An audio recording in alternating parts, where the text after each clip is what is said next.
ஓம் சாந்தி. December 29, 2024. அவ்யக்த பாப்தாதா, மதுபன்.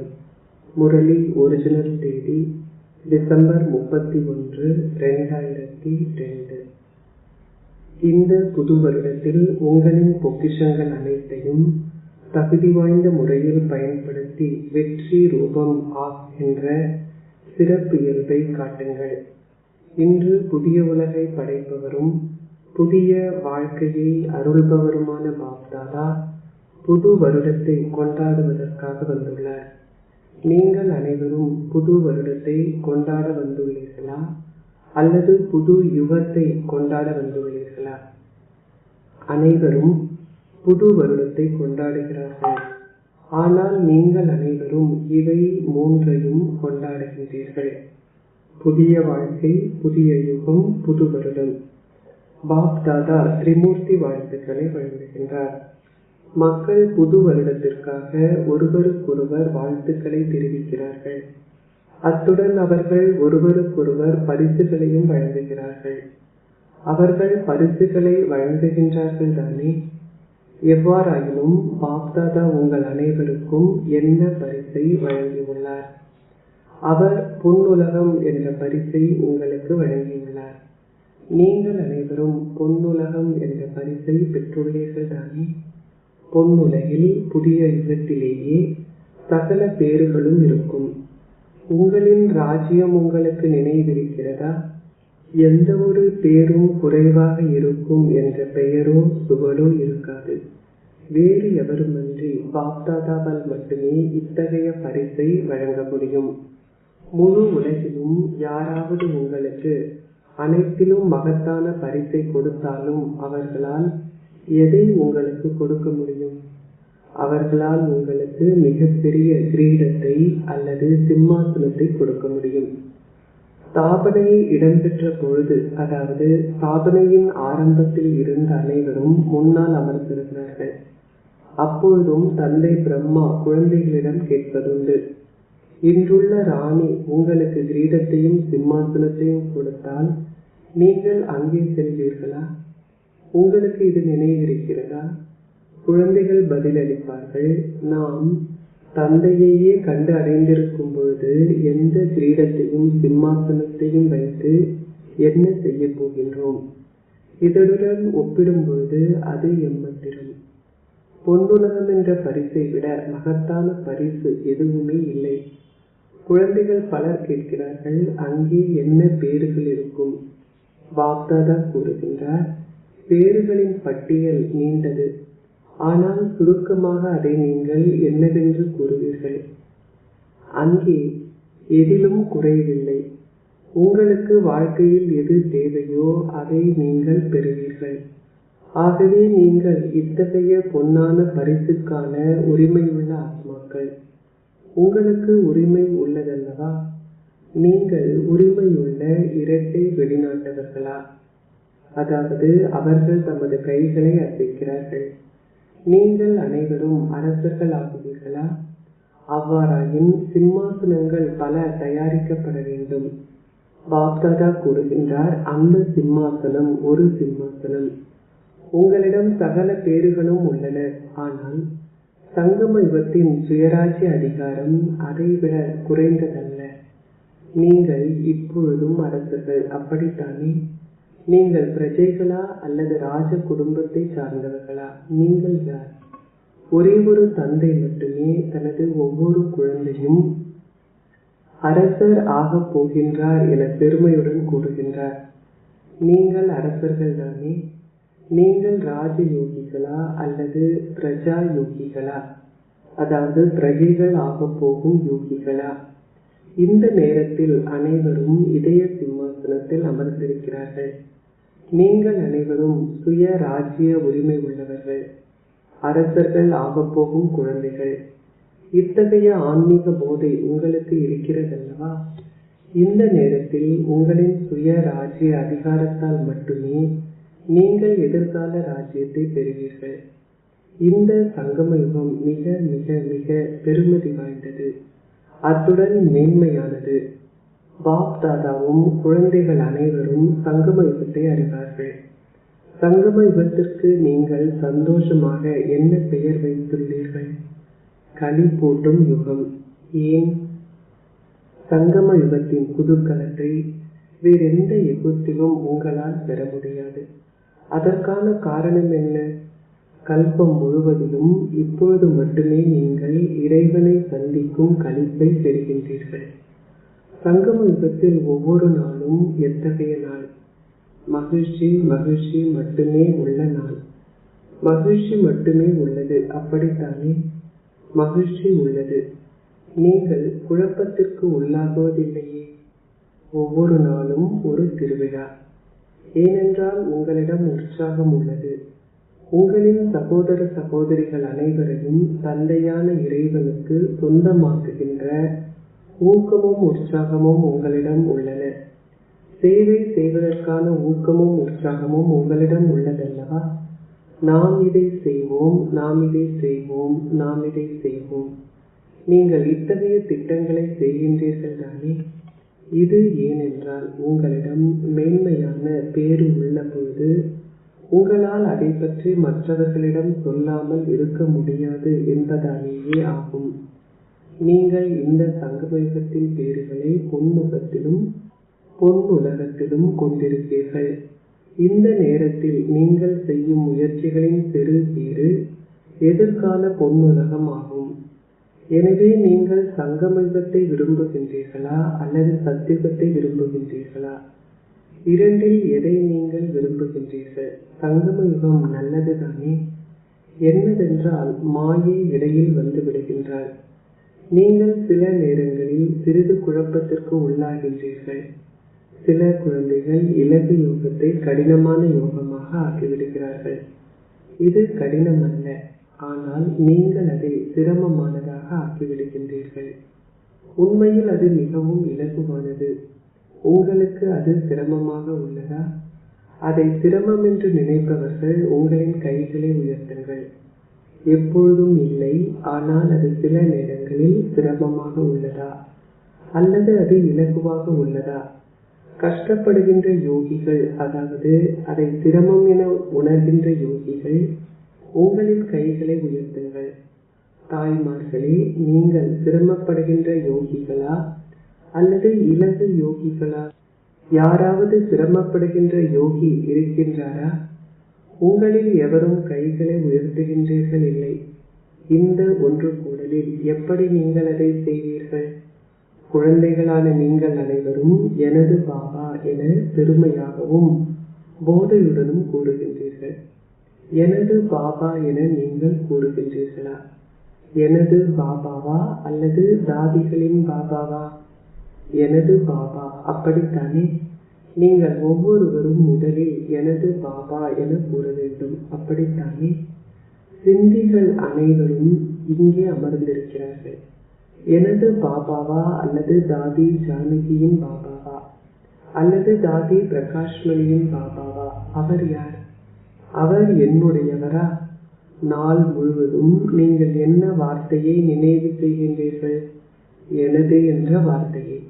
தந்தை உங்களுக்கு மிக இலகுவான யுக்தியை கூறுகின்றார். நீங்கள் எத்தனை முறை எனது என்ற வார்த்தையை கூறுகின்றீர்கள்?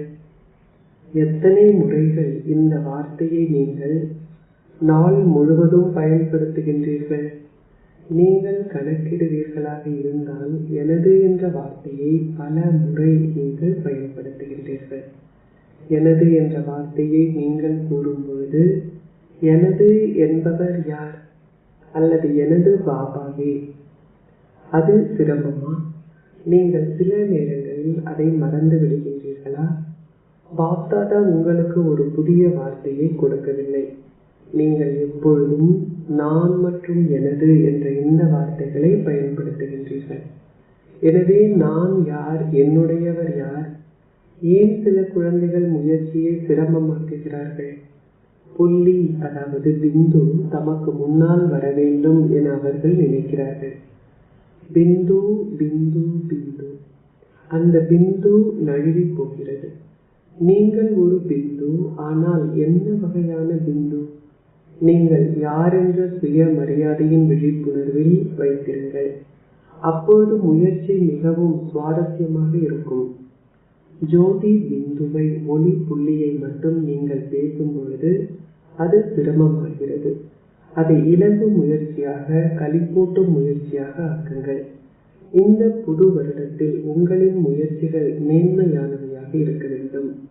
எவ்வாறாயினும் மேன்மையானவையாக இருப்பதுடன் கூடவே முதலில் அவை இலகுவாக இருக்க வேண்டும். அவை மேன்மையானவையாக இருக்க வேண்டும், அத்துடன் இலகுவாகவும் இருக்க வேண்டும். இது சாத்தியமா? 2 வகையான முயற்சிகளும் ஒரே நேரத்தில் சாத்தியமா? இரட்டை வெளிநாட்டவர்களை பேசுங்கள், இது சாத்தியமா? பின்னர் பாப்தாதா அதை பார்ப்பார். யார் சிரமப்படுகின்ற யோகிகள் ஆகின்றார்கள் என்பதை பாப்தாதா தொடர்ந்து சோதிக்கின்றார். இலகு யோகி ஆகுதல் என்றால் உங்களின் முயற்சிகள் கவனக்குறைவு ஆகுதல் என்ற அர்த்தமல்ல. அவை மேன்மையானவையாக இருக்க வேண்டும், அத்துடன் இலகுவானவையாகவும் இருக்க வேண்டும். எனவே பாண்டவர்கள் இலகு யோகிகளா? இலகு யோகிகளாக இருப்பவர்கள் உங்களின் கைகளை உயர்த்துங்கள். கவனமாக இருங்கள். இவை அனைத்தும் தொலைக்காட்சியில் பதிவு செய்யப்படுகின்றன. பாராட்டுகள். எனவே இந்த வருடம் எவருக்கும் எவ்விதமான சிரமங்களும் இருக்காது. ஏனென்றால் நீங்கள் இலகு யோகிகள். கவனக்குறைவு ஆகாதீர்கள்.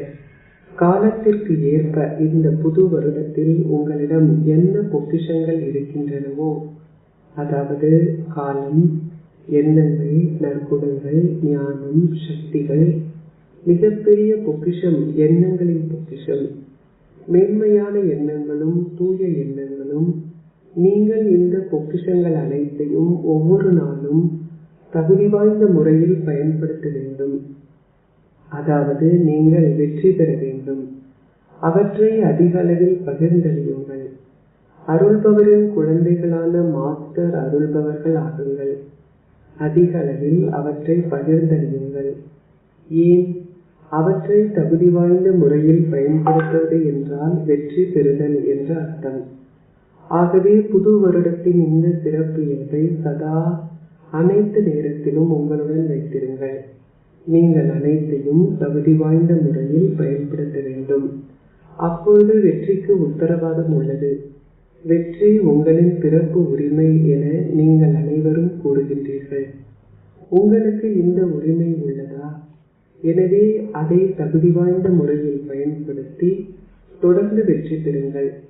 நீங்கள் என்ன செயலை செய்தாலும் தொடர்ந்து ஏதாவது ஒரு பொக்கிஷத்தை தகுதி வாய்ந்த முறையில் பயன்படுத்தி தொடர்ந்து வெற்றியை அனுபவம் செய்யுங்கள். அதை பற்றி சிந்தித்து பாருங்கள்.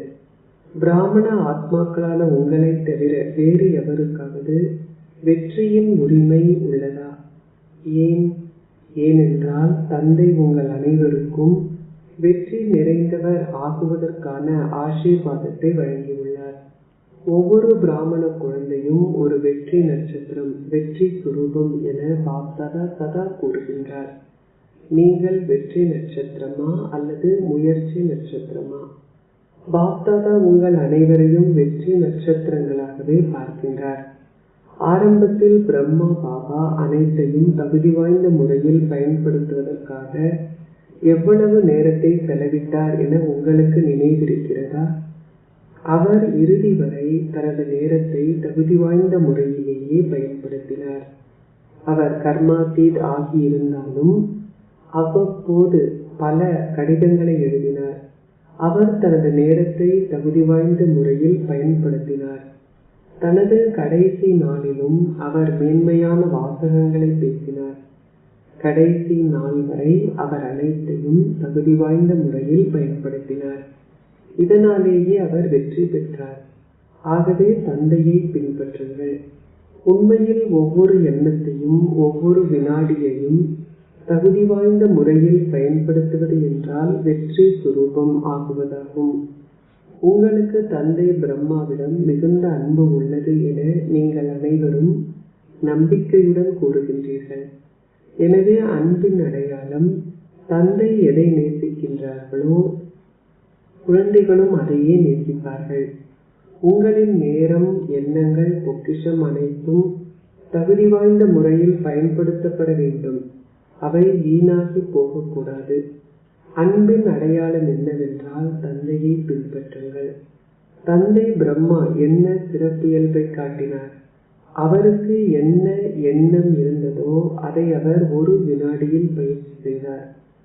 அவர் அதை பற்றி சிந்திப்பதுடன் திட்டங்களை செய்தது மட்டுமன்றி அதை நடைமுறையில் கடைபிடித்து செய்தும் காட்டினார். எனவே அது இப்படி இருக்கிறதா? நீங்கள் அவரை பின்பற்றுபவர்களா? அச்சா, இன்று பலர் புது வருடத்தை கொண்டாட வந்துள்ளார்கள். அச்சா, மண்டபம் சிறியதாக ஆகினாலும் உங்களிடம் பெரிய இதயங்கள் உள்ளன. பாருங்கள், உங்களிடம் பெரிய இதயங்கள் இருப்பதனால் அனைவரையும் இதில் இருத்த முடிகிறது. 18,000 19,000 சகோதர சகோதரிகள் மண்டபத்தில் அமர்ந்திருந்தார்கள். வெளியில் அமர்ந்திருப்பவர்களும் கேட்டுக்கொண்டிருக்கிறார்கள் தானே? வெளியில் அமர்ந்திருப்பவர்களும் கேட்டுக்கொண்டிருக்கிறார்கள். அவர்களை பார்க்க முடியவில்லை. வெளிநாட்டில் ஆஸ்திரேலியாவில் இருப்பவர்கள் நேரடியாக ஒளிபரப்பாகும் முரளியை கேட்பதற்காக நள்ளிரவு 12 மணிக்கு விழித்திருந்து கேட்பார்கள் என பாப்தாதா கேள்விப்பட்டிருக்கிறார்.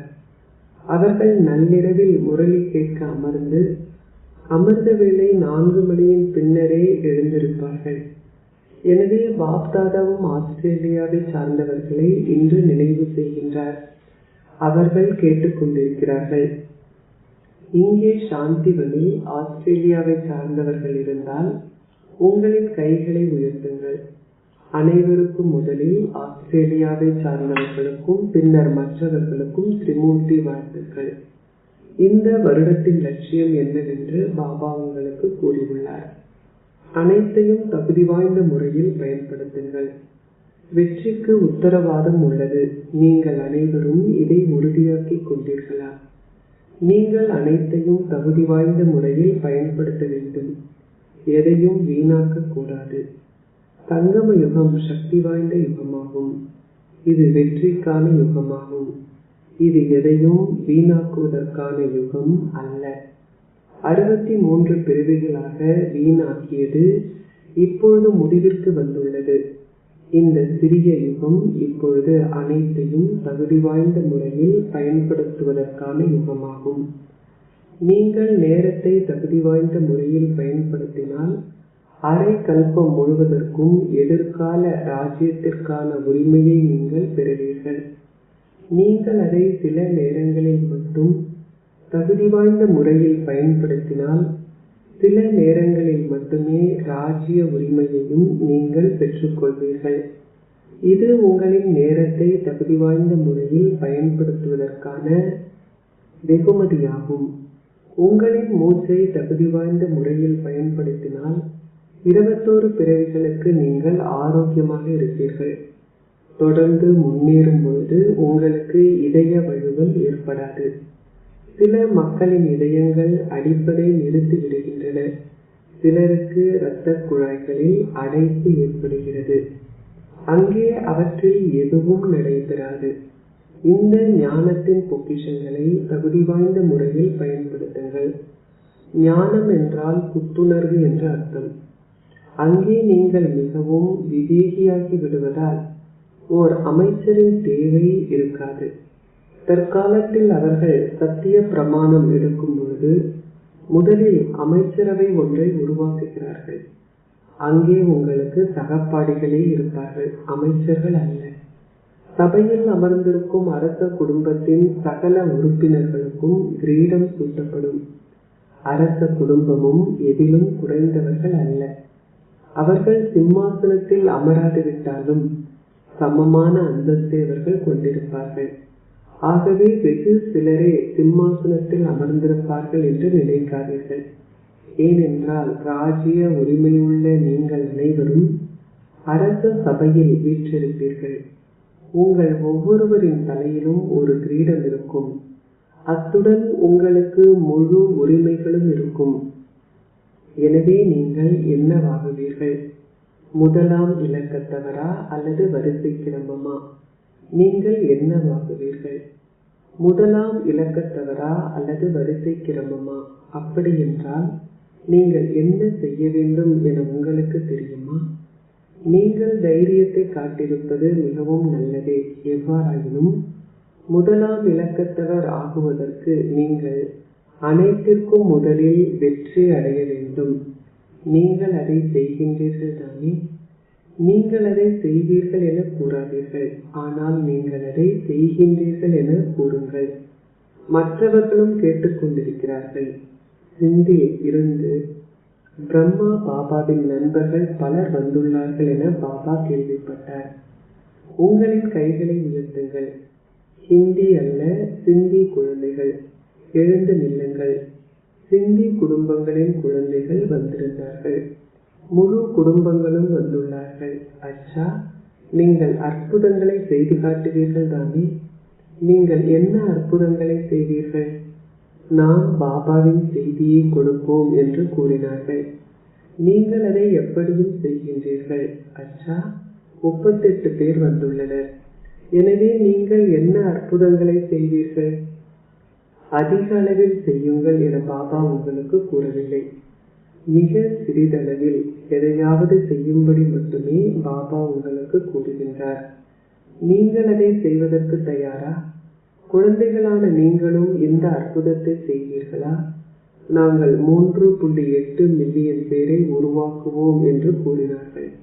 பல மில்லியன் மடங்கு வாழ்த்துக்கள். நீங்கள் மிக பெரியதொன்று பற்றி கூறி உள்ளீர்கள். ஆனால் பாபா உங்களை மிக சிறிய ஒன்றை செய்யும்படியே கூறுகின்றார். அதாவது நீங்கள் ஒவ்வொருவரும் மற்றொருவரை கொண்டு வர வேண்டும். நீங்கள் இன்னும் ஒருவரை கொண்டு வருவீர்களா? ஒருவர் இன்னொருவரை கொண்டு வர வேண்டும். சிறுவர்கள் சிறுவர்களை கொண்டு வர வேண்டும். தாய்மார்கள் தமது கணவரை அல்லது தமது சகோதரிகளை கொண்டு வர வேண்டும்.